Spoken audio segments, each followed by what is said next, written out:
for me, conscious dating is actually really taking the time to understand and getting clear about what you want. And it doesn't have to do with the kind of person you're looking for. It has to do with the kind of relationship you're looking for and want to build. That for me is like an equal sign of conscious dating. So you go into it, you know, because it's so easy. People are so focused on the external wants and emotional, physical, social, not how they're going to live and grow together as a couple, which is the relationship, which for me is a completely different entity. I can never say that word properly. Entity. The time I noticed I wanted conscious dating, I was aware what I wanted. It was not the influence what people expect me to have, because I'm like my late 30s, and I know you have that age that, I don't know, women go like at late 30s are like, why don't you have a boyfriend, or what's wrong with you? You have that pressure. And when I make peace about it, it was when I was like, what do I want for myself? What I am looking for it, but it's to have that honest conversation with yourself to see what is your definition of conscious dating. 100%. And that's such a great point that you brought up, because especially I find in different cultures. Yesterday I was on a discovery call with a girl from St. Lucia, and I mean, I know, and I work with 2 Haitian girls. The culture there is like all about what people think, right? They're being judged. Everybody is like telling you. So that's a biggie, because not to live by what, you know, society standards we've been raised and told that, you know, you should. That's a lot of pressure, and you don't end up doing it for the right reasons. You're like, okay, what's wrong with me? What am I doing? I got to get my.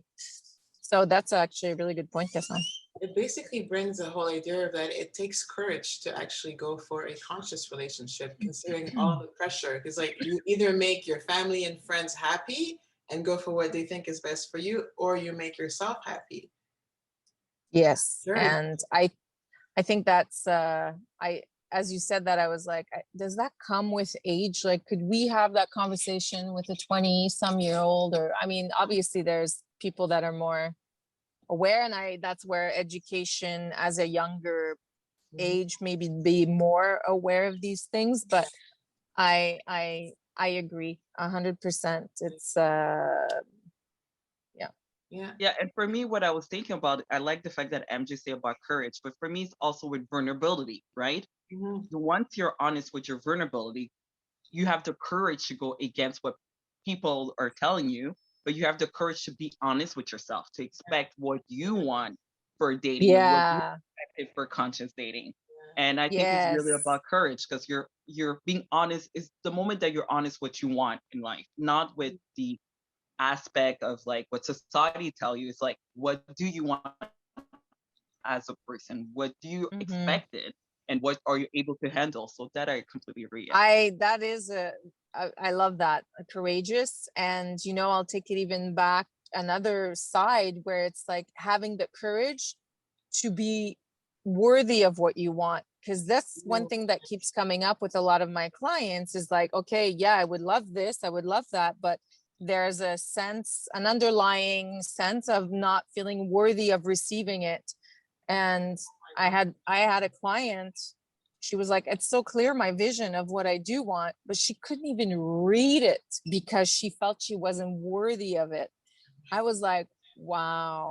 So that is like having the courage to also know that you are, you should receive it, you know, you're deserving of receiving. And you just make me think about something. It's all come by self-love for yourself, because if you don't think you deserve to be loved in a certain way, how you could expect it to get what you want.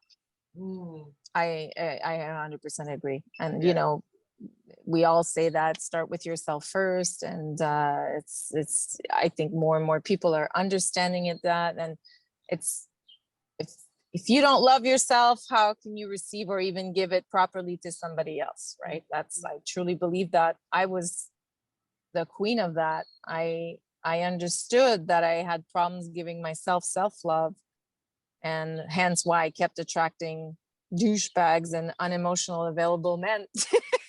No, I completely agree with you, Chantal, because for me, it's like, I think for me, as for my past experience in my 20s, and I think it's really when I turned 30, I became being more conscious of who I am and what I'm looking for. And what I realized for me was just like, it was easy for me to give love to people, but it was so hard to give myself self-love and self-care. And that's something that I worked so hard about it. And if I compare my last relationship, for me, my last relationship was the most growing up relationship. It was the less drama how to finish it. It was not like tears, it's not like crying, but I guess because I was able to be aware of my self-love about myself, what I expected, what I was looking. And I think that's really true, because if you don't have self-love, how you'll be able to date consciously also. Exactly. That's actually a very good point. And it's that it all comes together, right? So I it all circles back to growth, awareness, and self-love. Yeah. For me, that these are all things that would equal conscious dating, right? So you're going into it with the right intentions, you're going into it feeling deserving of what you want to receive, you're going into it clear with your needs and wants about your partner and about your relationship.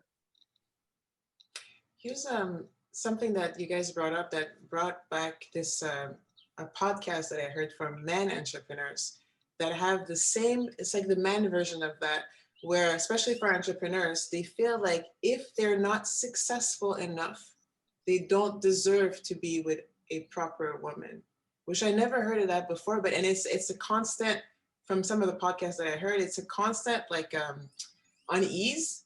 Like if they're not fulfilling that I have the means to be able to support the family, I don't deserve to have a girlfriend. So a lot of the times they're actually going to wait till they're successful enough to be able to be with the right person, which is kind of interesting. I've heard that so much. I actually hear it a lot from most men, especially younger men. And I think it's a combination of, one, the DNA of a man. They are providers. Like this, just, you talk about rooted belief system. That's one that just goes with the DNA system. As a man, you want to be a provider.